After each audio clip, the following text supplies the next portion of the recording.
Gaetz have fallen. Former Congressman Matt Gaetz will not be the next United States Attorney General amidst serious questions about statutory rape and other sexual misconduct allegations. Ones Gaetz denies.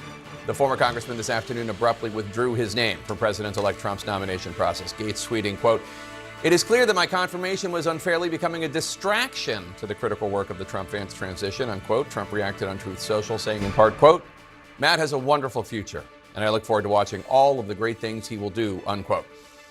But here are some signs that the return process for Gaetz' nomination unfolded rather quickly. Trump, first of all, reportedly does not have a backup attorney general in mind. He's going to go back to the drawing board. And Gaetz withdrew from the nomination 45 minutes after a CNN reporter called to say that CNN was going to report that the House Ethics Committee had told the reporter that there was, in fact, a second alleged sexual encounter between Gaetz and that 17-year-old girl back in 2017. That's called statutory rape. Gaetz, again, has denied all allegations of misconduct. Many Republican senators, upon hearing that Gaetz was no longer trying to be Attorney General, were clearly devastated. Senator Roger Wicker said, "I think it's a positive development." Senator Susan Collins said she was pleased with his decision. Minority Leader Mitch McConnell expressed his grief this way: "It's a good thing." So the Gaetz withdrawal solves one problem for many Republicans and Democrats, but Gaetz was far from the only Trump administration pick facing serious allegations involving sexual misconduct. There is quite a list. Let's start with Defense Secretary Pete Hegseth. A police report just obtained by CNN gives new details on the allegation that Hegseth sexually assaulted a woman in 2017. Then he paid her off to stay quiet. Hegseth denies that he assaulted the woman. He did confirm the payment. Then there is Education Secretary pick Linda McMahon. A recent lawsuit claims that McMahon allegedly enabled the sexual abuse of children by a World Wrestling Entertainment employee. McMahon denies that. And then, of course, there's Health and Human Services Secretary pick Robert F. Kennedy Jr. You might recall his former nanny who accused him of groping her. She just spoke about the encounter with USA Today. Kennedy, when asked about this in a podcast, did not explicitly deny it. He said he had warned everyone up front he wasn't a church boy, and then he said he wouldn't comment any further.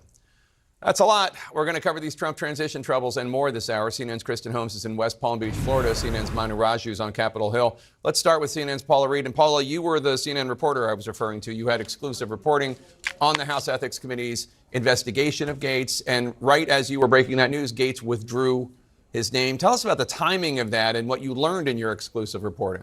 Well, Jake, this new reporting that I did with our colleague Sarah Ferris reveals that a woman who was just 17 years old when she says that she had sex with Gaetz told the House Ethics Committee that there was a second sexual encounter with Gaetz that also involved an adult woman, so a threesome. Now, the alleged underage victim testified that this occurred at the same Florida party in 2017 where she had sex with just Gaetz on an air hockey table. Now, DOJ investigated allegations that Gaetz had sex with a minor as well as possible other crimes and did not charge him.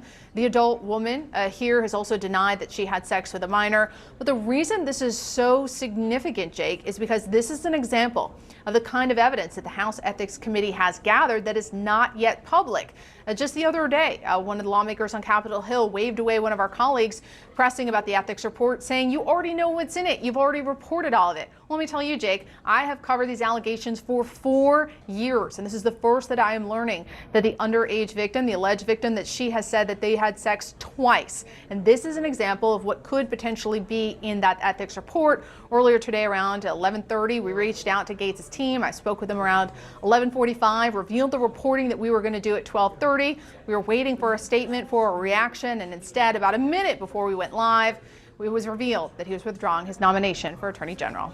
Jake. All right. And Kristen, Republican Senator Mike Rounds claimed that there might have been some information Trump did not have on Gaetz when he picked him to be his Attorney General nominee. How true is that?